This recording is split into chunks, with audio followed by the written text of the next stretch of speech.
क्या आपने कभी सोचा है भारत का राष्ट्रीय प्रतीक आखिर क्यों चार शेरों वाला है? क्यों उस पर बने हाथी, घोड़े, बैल और सिंह की नक्काशी बौद्ध धर्म से जुड़ी हुई है?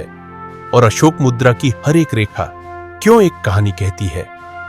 आज हम आपको ले चलेंगे भारत के इतिहास के उस दौर में जहां से शुरू हुई थी इस प्रतीक की यात्रा।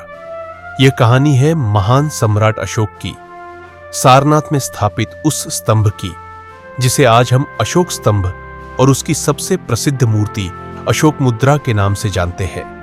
पीठ से पीठ सटाए खड़े चार सिंह एक ही बलुआ पत्थर के टुकड़े से तराशे गए। यह सिर्फ एक शिल्प नहीं बल्कि एक संदेश था, शांति, धर्म और बुद्ध के विचारों का संदेश। लेकिन यह अशोक मुद्रा सिर्फ सिंहों की मूर्ति क्यों नहीं है? इसके आधार पर बनी नक्काशी में चार जानवरों हाथी, घोड़ा, बैल और सिंह की गहरी प्रतीकात्मकता छुपी है। क्या आप जानते हैं ये चारों जानवर बुद्ध के जीवन के चार अलग अलग चरणों की कहानी कहते हैं। हाथी, वह सपना जो रानी माया ने देखा था जब बुद्ध उनके गर्भ में आए थे, एक सफेद हाथी उनके गर्भ में प्रवेश करता हुआ। बैल, बुद्ध के युवा राजकुमार सिद्धार्थ के मन में उठती उस गहरी करुणा का प्रतीक जिसने उन्हें सांसारिक जीवन से विमुख किया। सरपट दौड़ता हुआ घोड़ा, वह क्षण जब सिद्धार्थ ने अपने राजसी जीवन को हमेशा के लिए छोड़ने का निर्णय लिया। और सिंह, वह गर्जना जो बुद्ध के ज्ञान प्राप्त करने के बाद धर्म की विजय का प्रतीक बनी। चारों दिशाओं की ओर देखते हुए सिंह अशोक के साम्राज्य के चारों ओर फैली धर्म की रोशनी का भी प्रतीक है।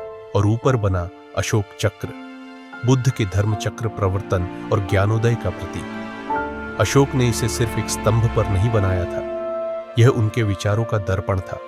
समय बदला, साम्राज्य बदले, पर यह प्रतीक आज भी हमारे देश के गर्व का चिन्ह है। सारनाथ का वही सिंह शीर्ष आज भारत के राष्ट्रीय प्रतीक के रूप में हमारे तिरंगे पर सुशोभित है। यह हमें याद दिलाता है कि ताकत की असली परिभाषा सिंहों की दहाड़ में नहीं बल्कि धर्म और करुणा की शक्ति में है। चारों सिंहों की यह मूर्ति सिर्फ पत्थर की कला नहीं, यह हमें बताती है कि शासन तलवार से नहीं विचारों से जीता जाता है।